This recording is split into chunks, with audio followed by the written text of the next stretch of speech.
Hello दोस्तों, आपका वापस से स्वागत है। एक सेकंड मुझे माइक लगाने दीजिए। हेलो दोस्तों, आपका वापस स्वागत है हमारे इस चैनल पर। और जो आपको आदित्य भैया सर ने जो दिया है आपको आज का एसएससी जीडी का जो मॉक लगाने के लिए दिया हुआ है ऑफलाइन, उसी का आज हम लोग जीएस पोर्शन वाला देखेंगे। ठीक है, और एकदम बेहतरीन तरीके से देखेंगे, एकदम अच्छे तरीके से देखेंगे। ठीक है, चलिए ज़्यादा बातें न करते हुए हम लोग शुरू करते हैं अपना। देखिए, पहला आप लोगों का क्वेश्चन दिया हुआ है कि तमिलनाडु के तट पर, यानी कि जो कोरोमंडल तट है आपका, तमिलनाडु के तट को कोरोमंडल कहा जाता है। तमिलनाडु तट पर अधिकतर वर्षा डैश और डैश में के दौरान होती है, यानी कि तमिलनाडु के तट पर अधिकतर वर्षा किस मौसम के दौरान होती है।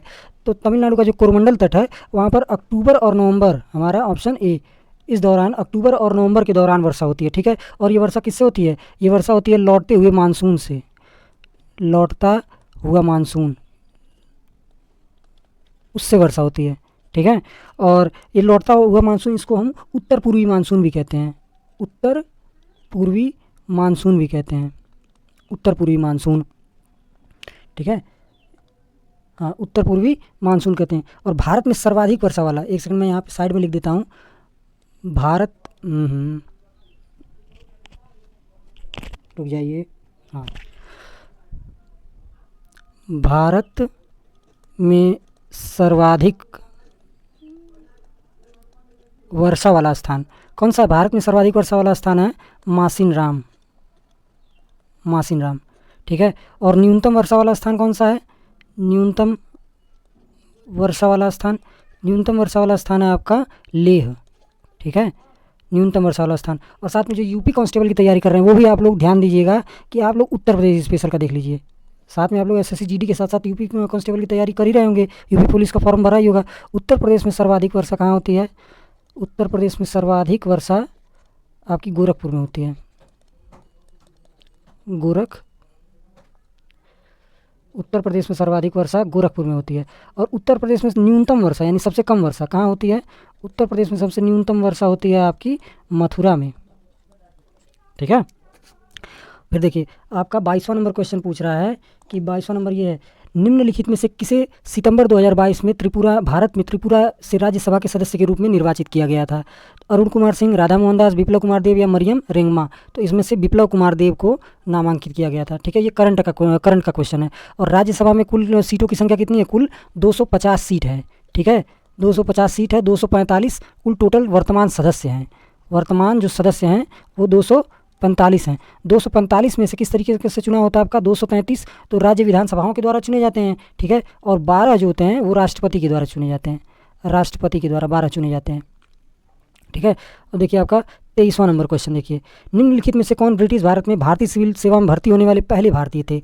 ए रविन्द्रनाथ टैगोर, बी रहीमतुल्लाह, एम सयानी, सी सत्येंद्रनाथ टैगोर या डी सुरेंद्रनाथ बनर्जी? तो इसमें से आपके भारतीय सिविल सेवा में भर्ती होने वाले थे आपके सत्येंद्रनाथ टैगोर। ठीक है, सत्येंद्रनाथ टैगोर पहले भारतीय थे जो सिविल सेवा में चयनित हुए थे। और सत्येंद्रनाथ सिन्हा, देखिएगा कंफ्यूज करने के लिए कई बार मैं आपको मॉडर्न हिस्ट्री में सत्येंद्रनाथ सिन्हा भी लिखा होता है, तो सत्येंद्रनाथ जो सिन्हा थे, सत्येंद्रनाथ सिन्हा, सत्येंद्रनाथ सिन्हा, सत्येंद्रनाथ सिन्हा जो थे ये आपके वायसराय की कार्यकारिणी परिषद में, रुक जाइए, वायसराय की कार्यकारिणी परिषद में शामिल होने वाले पहले भारतीय, शामिल होने वाले पहले भारतीय हैं। पहले भारतीय वायसराय की कार्यकारिणी परिषद में शामिल होने वाले पहले भारतीय सत्येंद्रनाथ सिन्हा है। मगर सिविल सेवा में चयन होने वाले पहले भारतीय कौन है? सत्येंद्रनाथ टैगोर। ठीक है, आप लोग कंफ्यूज मत होइएगा। और देखिए आपका कौन था? रविन्द्रनाथ टैगोर दिया हुआ था यहाँ पे। रविन्द्रनाथ टैगोर जो थे इनको 1913 में सर्वप्रथम नोबेल पुरस्कार पाने वाले पहले भारतीय हैं, पहले भारतीय जिनको नोबेल पुरस्कार मिला है। देखिए 24वां नंबर क्वेश्चन, मानव शरीर में भोजन एक सतत नली से गुजरता है जो कि कहाँ से प्रारंभ होकर गुदा तक जाती है? तो ये आपके मुख गुहा से, ऑप्शन ए ही हमारा सही है। मुख गुहा से प्रारंभ होती है और गुदा तक जाती है। ठीक है, और देखिए मानव की सबसे बड़ी ग्रंथि, मानव की सबसे बड़ी जो ग्रंथि है, सबसे बड़ी ग्रंथि, मानव की सबसे बड़ी ग्रंथि कौन सी है? सबसे बड़ी ग्रंथि है आपकी मानव की यकृत, यकृत, ठीक है। और सबसे छोटी ग्रंथि कौन सी है, तो सबसे छोटी ग्रंथि है पीनियल ग्लैंड, ठीक है। इसे आप लोग ध्यान रखिएगा, अक्सर ये पूछ देता है आपसे एग्जाम में, पीनियल ग्रंथि सबसे छोटी पीनियल ग्रंथि है और सबसे बड़ी यकृत है, सबसे छोटी। देखिए 25वां नंबर क्वेश्चन, 25 में मुझे थोड़ा ऊपर करने दीजिए इसे। स्किल इंडिया मिशन की शासी परिषद की अध्यक्षता कौन करते हैं। बेसिकली स्किल इंडिया मिशन का जो काउंसिल की मीटिंग होती है उसकी मीटिंग की अध्यक्षता कौन करते हैं, तो उसकी मीटिंग की अध्यक्षता गृह मंत्री, राष्ट्रपति, प्रधानमंत्री या मुख्यमंत्री। तो हमारे प्रधानमंत्री नरेंद्र मोदी जी करते हैं, ठीक है। Narendra Modi ji skill India mission की शासी परिषद की अध्यक्षता करते हैं। स्किल इंडिया मिशन की शुरुआत कब हुई थी, इसकी शुरुआत हुई थी आपका 1 जुलाई को। स्किल इंडिया मिशन नहीं, सॉरी 15 जुलाई को हुई थी, 15 जुलाई 2015 को, ठीक है। 15 जुलाई 2015 को इसकी शुरुआत हुई थी। और स्किल इंडिया मिशन की किस लिए शुरुआत हुई थी, युवाओं में कौशलपूर्ण शिक्षा व उद्यमशीलता को विकसित करने के लिए। और स्किल इंडिया मिशन की तरह ही एक और था डिजिटल इंडिया मिशन, ठीक है। योजनाओं को आप लोग मिस मत करिएगा, योजना बहुत ही इंपॉर्टेंट है, ठीक है। Digital India mission, digital India mission, योजनाओं से भर भर के क्वेश्चन आते हैं किसी भी एग्ज़ाम में। डिजिटल इंडिया मिशन की शुरुआत कब, डेली आप लोग ये योजना पढ़ेंगे तब भी आप लोगों का पर्याप्त है, ठीक है। और डिजिटल इंडिया मिशन की शुरुआत हुई थी 1 जुलाई 2015 को, 1 जुलाई 2015 को digital India mission. Skill India mission 15 जुलाई को शुरू हुआ था। और डिजिटल इंडिया मिशन का क्या लक्ष्य था, भारत के ग्रामीण क्षेत्रों को हाई स्पीड इंटरनेट से जोड़ने के लिए, ग्रामीण क्षेत्रों को हाई स्पीड इंटरनेट से, ग्रामीण क्षेत्रों को हाई स्पीड इंटरनेट से जोड़ने के लिए, हाई स्पीड इंटरनेट से जोड़ने के लिए,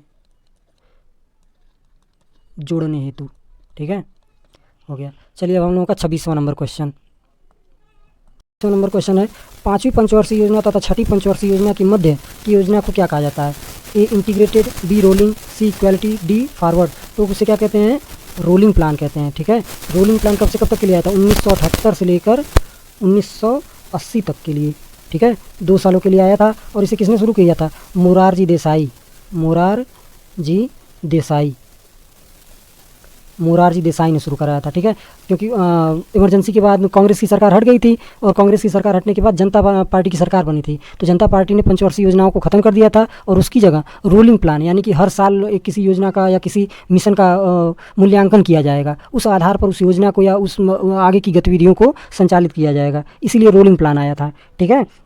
खैर ये सब आपको जब जीएस में पढ़ाऊंगा या मैं पढ़ाऊंगा या आदित्य भैया जब पढ़ाएंगे तब आप लोगों को एकदम बेहतर से और एकदम अच्छे से एकदम डीप में आप लोगों को समझाया जाएगा, ठीक है। और आप लोगों को क्या इसमें बताने लायक है, हाँ देखिए, मोरारजी देसाई जो हैं वो एकमात्र प्रधानमंत्री हैं जिन्हें निशान पाकिस्तान, भारत पाकिस्तान का सबसे ऊंचा सम्मान है, निशान पाकिस्तान और भारत रत्न दोनों मिला है, ठीक है। भारत रत्न एंड निशान ए पाकिस्तान, निशान ए पाकिस्तान दोनों मिला है, ठीक है। अब 27वां क्वेश्चन देखिए, 27वां क्वेश्चन है, घुमंतु पशुचारण में चरवाहे अपने जानवरों को एक स्थान से दूसरे स्थान पर डैश और डैश के लिए निर्धारित मार्गों से भ्रमण करते हैं। यानी कि ये पूछ रहा है कि जो घुमंतु पशुचारण होते हैं, नोमैडिक हर्डिंग करते हैं, वो अपने जानवरों के लिए एक स्थान से दूसरे स्थान पर किस लिए जाते हैं, तो वो पैसे और पानी के लिए जाते हैं, ए, बी आश्रय व चारे के लिए, सी आश्रय व पैसे के लिए, या डी चारे और पानी के लिए। सबसे नज़दीकी ऑप्शन क्या लग रहा है आपको, सबसे नज़दीकी ऑप्शन आपको लग रहा है चारे और पानी के लिए, ठीक है, चारे और पानी के लिए वो जाते हैं, ठीक है। और देखिए अब पशुचारण की जब बात आ गई, पशुपालन की बात आई, तो पशुपालन की जब बात आएगी तो भारत में डेयरी विकास बोर्ड की स्थापना कब करी गई थी,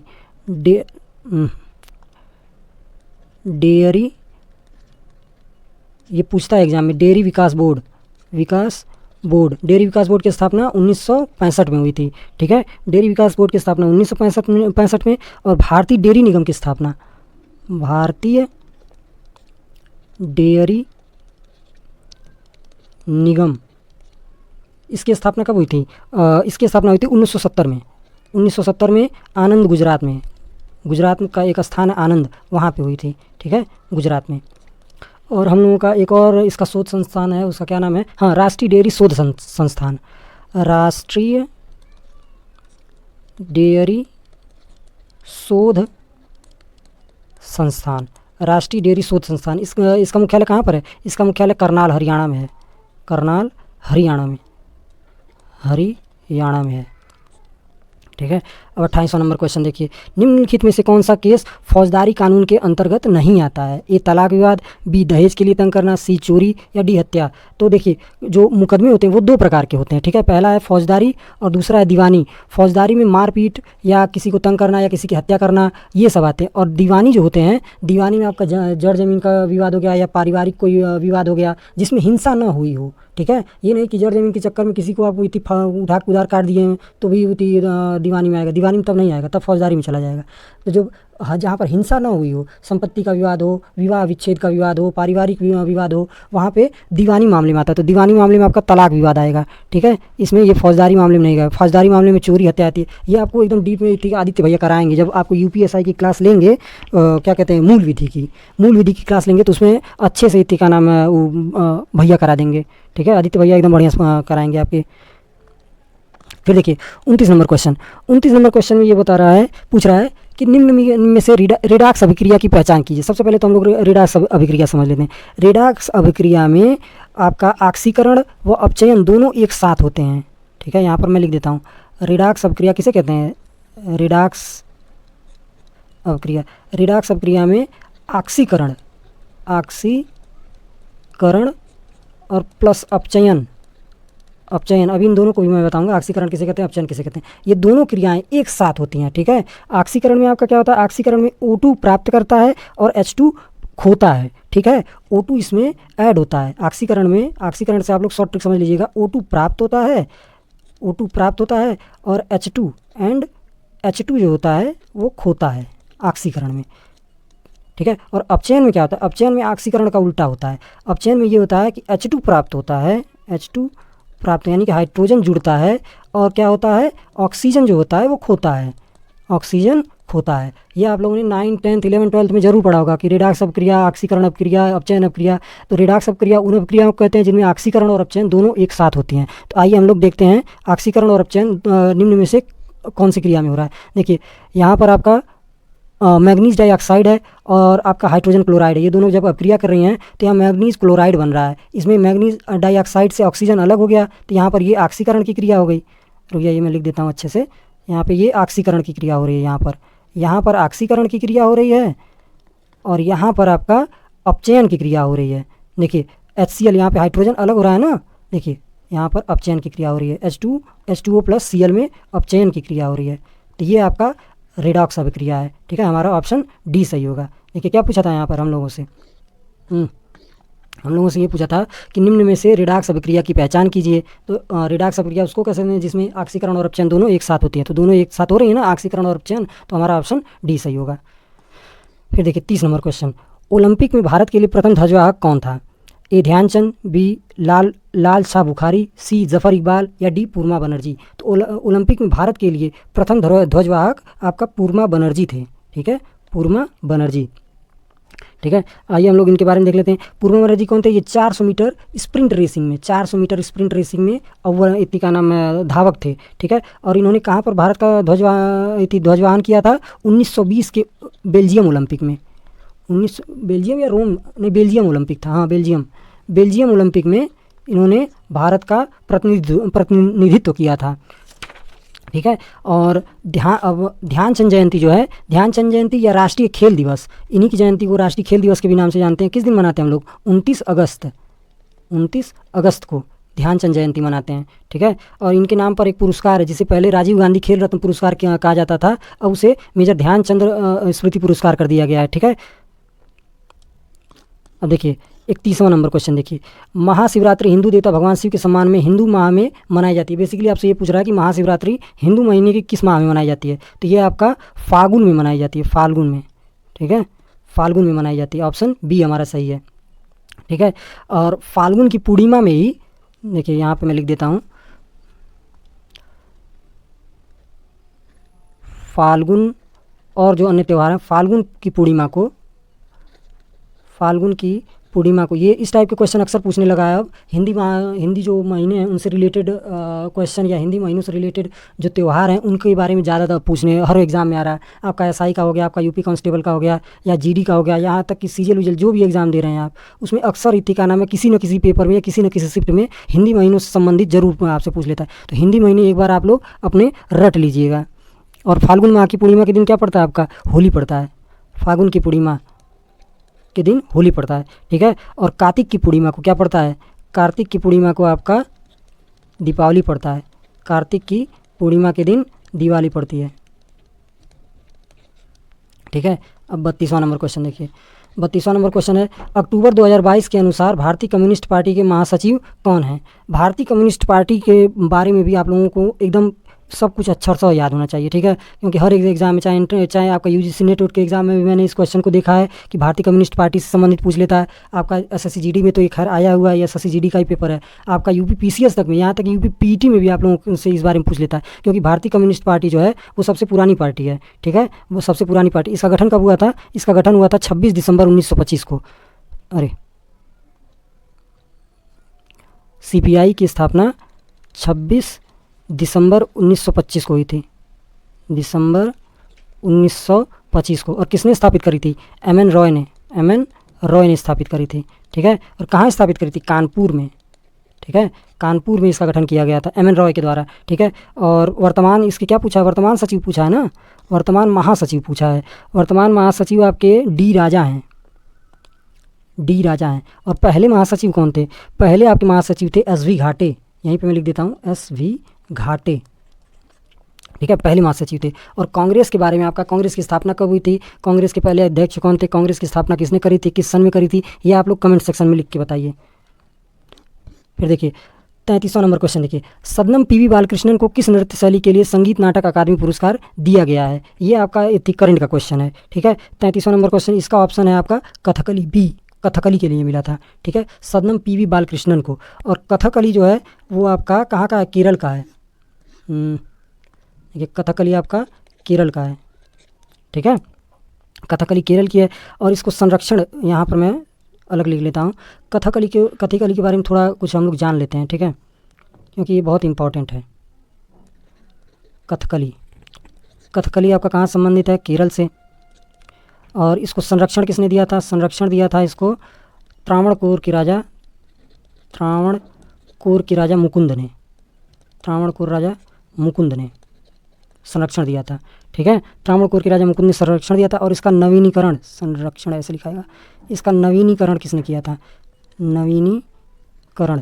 नवीनीकरण किया था इसका वल्लतोल ने किया था नवीनीकरण, ठीक है। और इसके अन्य कलाकारों के बारे में अक्सर पूछ लेता है कि ये कलाकार किससे संबंधित है, या उनका पुरस्कार देकर आपसे पूछ लेगा। बेसिकली कलाकारों से संबंधित कलाकारों का नाम आप लोगों को याद होना चाहिए। इसके कलाकारों में सबसे प्रमुख हैं रीता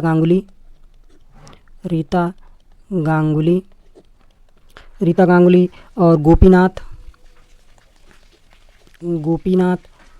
गुरु कुंचु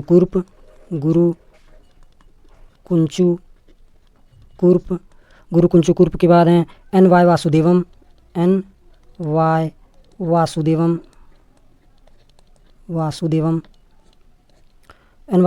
के अलावा और कौन है, पद्मनाभ नायर व रामाकुट्टी नायर, पद्मनाभ नायर एंड रामाकुट्टी नायर, पद्मनाभ नायर और रामाकुट्टी नायर। और है आपका कलामंडलम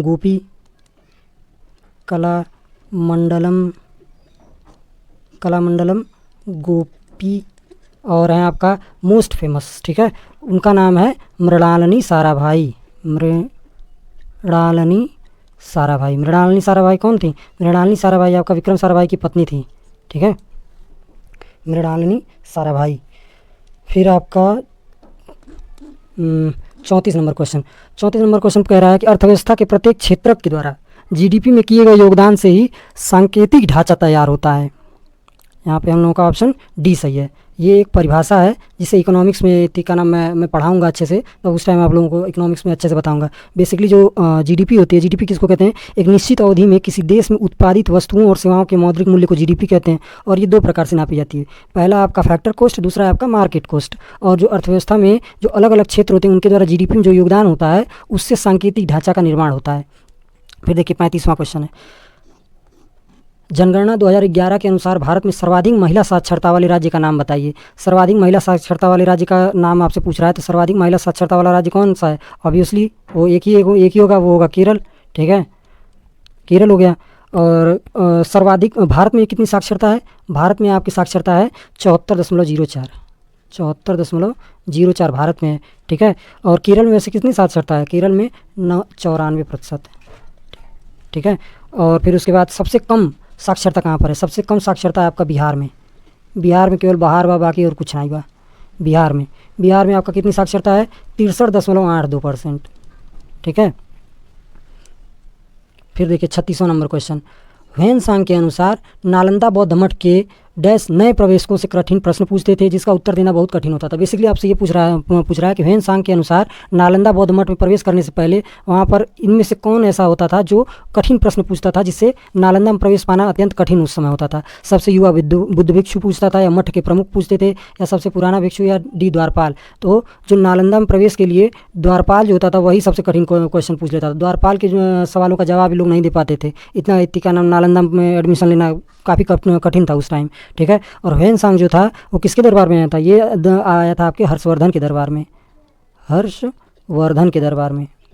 और कब आया था? 630 ईसा पूर्व में, 630 ईस्वी में आया था। ईसा पूर्व में, सॉरी, ईस्वी में आया था, 630 ईस्वी में। अब आप लोग ये बताइए कि नालंदा का निर्माण किसने कराया था? ठीक है, अगर आप लोग ये बता लेते हैं तब तो समझिए आपकी जीएस का का नाम लाइन पानी सब ठीक ठाक है, नहीं तो लाइन पानी आप लोगों का जीएस का हिला हुआ है। अगर नालंदा का निर्माण किसने किया है ये नहीं आप लोगों को पता है तो। फिर देखिए 37वां नंबर क्वेश्चन। 37वां नंबर क्वेश्चन ये कह रहा है कि महात्मा गांधी श्रृंखला के, यानी कि जो नए नोट आए हैं, ठीक है, नए नोट की श्रृंखला के 50 रुपये के नोट का मूल रंग क्या है? तो मूल रंग है आपका फ्लोरोसेंट नीला, सी, ऑप्शन सी, फ्लोरोसेंट ब्लू। ठीक है, अब आइए हम लोग देख लेते हैं। वैसे तो अक्सर इति का नाम आप लोगों को चाहिए थी जेब में रख के चलना, ये जैसे एग्जाम में आया, ज़्यादा अगर नहीं ध्यान में पड़ रहा, हर एक चीज़ आप लोगों को पढ़ना या हर एक चीज़ रटना जरूरी नहीं है, कुछ चीज़ें कॉमन सेंस से होती हैं। ठीक है, कॉमन सेंस आप लोग लगाइएगा तो वहाँ से हो जाएंगी। अब जैसे इतनी पूछ लिया कि कैसा है, तो आप लोग चाहेंगे तो पर्स में से निकाल के देख लेंगे, नहीं देख लेंगे चाहिए, चलिए मैं आपको बता देता हूँ। 20 रुपये का जो नोट है, 20 रुपये का जो नोट है वो कैसा है? हरा पीला, हरा और पीले कलर का। और उस पर क्या छपा है? उस पर छपा है आपका एलोरा की गुफाएँ, एलोरा की गुफाएँ। ठीक है, 20 रुपये वो छपा है। और 50 रुपये का तो फ्लोरोसेंट ब्लू है, उस पर क्या छपा है आपका? उस पर आपका हम्पी छपा है, हम्पी के जो रथ मंदिर हैं वो छपा हुआ है। और फिर उसके बाद 100 रुपये, 100 रुपये के नोट पर नोट का रंग क्या है? 100 रुपये के नोट का रंग है लेवेंडर, लेवेंडर कलर का। ठीक है, और उसके ऊपर क्या छपा है? उसके ऊपर छपा है रानी की वाव, जो गुजरात में है, रानी की वाव। ये बेसिकली एक बावड़ी है, ठीक है, वो छपी हुई है। और फिर उसके बाद 200 रुपये पे जो 200 रुपये का नोट है उसका रंग है पीला चमकीला, थोड़ा सा हल्का सा चमकीला है, चमकीला है। और 200 रुपये के नोट पर क्या छपा है आपका? सांची का स्तूप छपा है, सांची का स्तूप छपा हुआ है। और फिर उसके बाद 200 रुपये का हो गया। फिर उसके बाद है आपका 500 रुपये का नोट।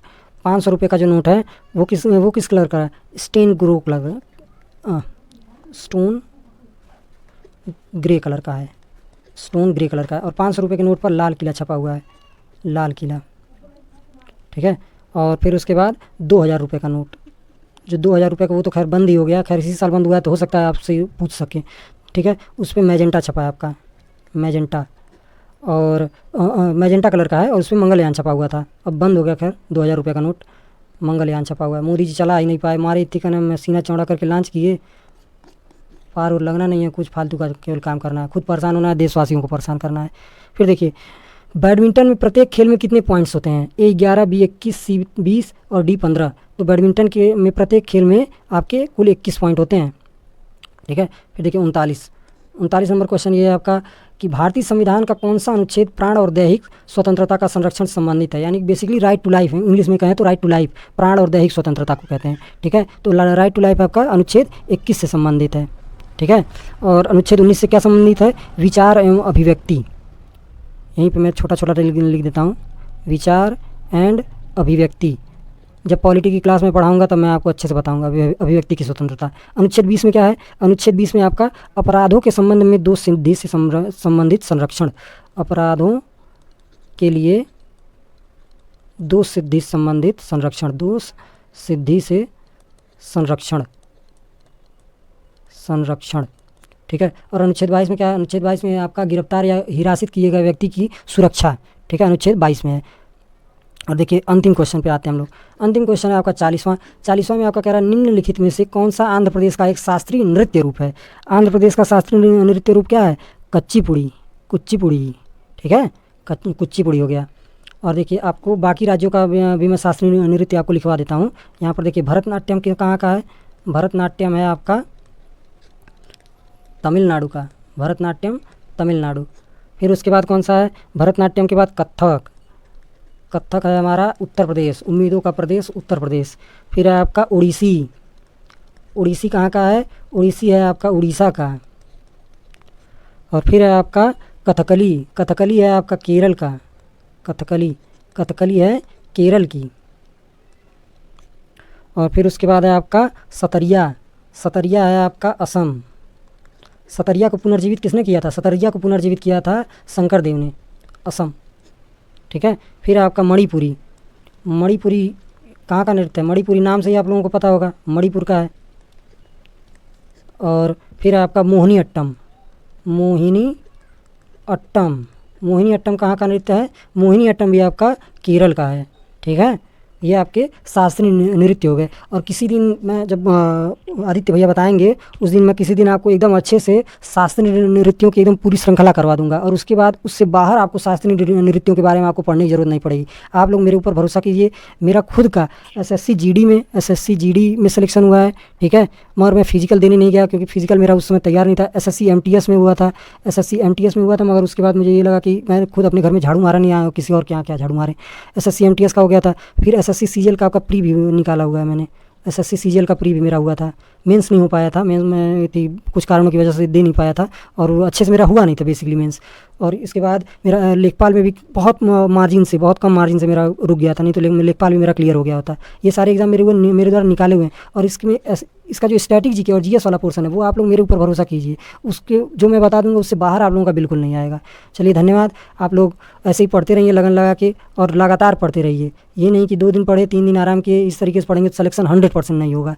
जो डेली पढ़ेगा उसी का सिलेक्शन होगा। चलिए चैनल को सब्सक्राइब कर लीजिएगा।